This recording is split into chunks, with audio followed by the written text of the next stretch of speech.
देशातली एक प्रकारची सगळ्यात मोठी ही कर्जमाफीची योजना आपण जाहीर केलेली आहे।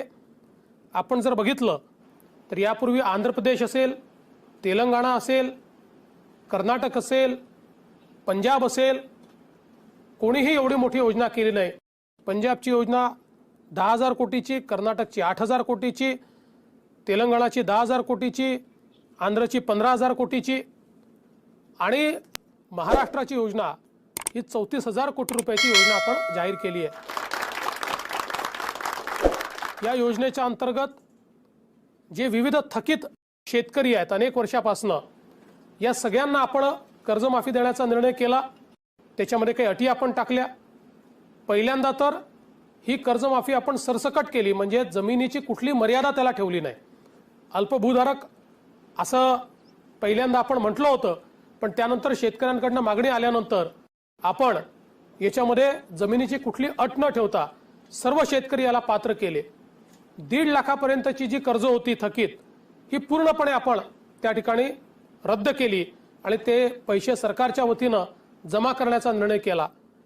याच्यामध्ये जवळजवळ 36 लाख पेक्षा जास्त शेतकरी यांचा 7/12 पूर्णपणे कोरा होणार आहे। त्या व्यतिरिक्त अजून जवळजवळ 5 लाख शेतकरी असे आहेत, त्यातले 3 लाख तर असे शेतकरी आहेत की ज्यांनी 10,000 रुपये, 20,000 रुपये, 30,000 रुपये भरले, तरीही 1.5 लाख रुपये सरकारचे मिळून त्यांचा 7/12 पूर्ण कोरा होणार आहे। आणि 5-5.5 लाख शेतकरी असे आहेत की ज्यांना फार जास्त पैसे भरावे लागणार नाहीत आणि या 1.5 लाख रुपयामुळे वन टाइम सेटलमेंटच्या माध्यमातून त्यांचाही 7/12 कोरा होणार आहे। जवळजवळ 1.5 लाख शेतकरी असे आहेत की ज्यांचं कर्ज हे फार मोठं आहे आणि त्यांना देखील 1.5 लाखाचा फायदा आम्ही निश्चित देणार आहोत, पण त्यांना उर्वरित कर्जाची तजवीज ही करावी लागेल। आणि या माध्यमातून 40 लाख पेक्षा जास्त शेतकऱ्यांना थेट या योजनेचा फायदा घेऊन आपलं 7/12 कोरा करता येईल। त्यानंतर ज्यांनी आपल्या कर्जाचं पुनर्गठन केलं आहे त्यांना देखील याच्यामध्ये आपण धरलेलं आहे, पण काही पुनर्गठित आणि चालू कर्ज नियमित भरणारे आहेत त्यांच्याकरता देखील आपण थोडी वेगळी योजना तयार केलेली आहे। आणि यासोबत जे दरवर्षी नित्य नियमाने कर्ज भरतात अशा प्रकारच्या शेतकऱ्यांचा देखील आपण विचार केला आहे।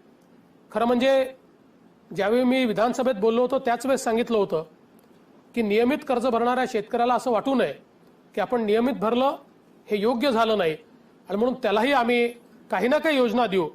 त्यानुसार 25,000 रुपये आपण त्याला किंवा 25% पण किमान 15,000 रुपये अशा प्रकारची योजना ही त्याच्याकरता देखील आपण आणली आहे। आणि एकत्रितपणे 34,000 कोटी रुपयाचा या योजनेचा वित्तीय भार आहे। आणि मला हे सांगताना आनंद वाटतो की गेल्या 2 वर्षामध्ये आणि पुढच्या 3 वर्षामध्ये जो पैसा आम्ही शेती क्षेत्रावर खर्च करणार आहोत, हा माझा दावा आहे की गेल्या 50 वर्षात कधीही एवढा पैसा शेतीच्या क्षेत्रावर कुठल्याही सरकारने खर्च केलेला नाही। तो आम्ही निश्चित खर्च करू आणि शेतीचं क्षेत्र अधिक सस्टेनेबल कसं होईल हा प्रयत्न आम्ही करू। आज या निमित्तानेच ही कर्जमाफी घोषित झाल्यानंतर खूप शंका कुशंका लोकांच्या मनामध्ये आहेत, त्या साहजिक देखील आहेत आणि म्हणून आम्ही हा निर्णय केला की आपण या शंकांचं समाधान करण्याचा प्रयत्न या कार्यक्रमाच्या माध्यमातून करू। कर्ज भरणारे जे आहेत त्यांचं मी खरोखर अभिनंदन करतो। याचं कारण ही जी काही आपली व्यवस्था आहे ती व्यवस्था त्यांच्यामुळे निश्चितपणे टिकलेली आहे आणि म्हणूनच पहिल्यांदा आपण यावेळेस हा निर्णय केला की जे नियमित भरणारे आहेत त्यांनाही मदत केली पाहिजे। आता काही लोक असं नक्की म्हणू शकतात की ही मदत कमी आहे, आम्हाला अधिक पाहिजे आहे।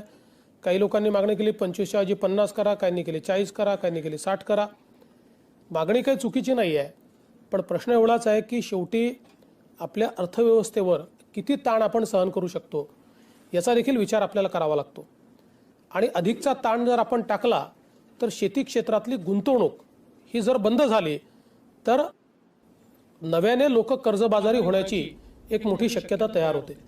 आणि म्हणून आम्ही आज 25,000 रुपये किंवा 25% पण किमान 15,000 एवढी मदत करण्याचा निर्णय या ठिकाणी घेतलेला आहे।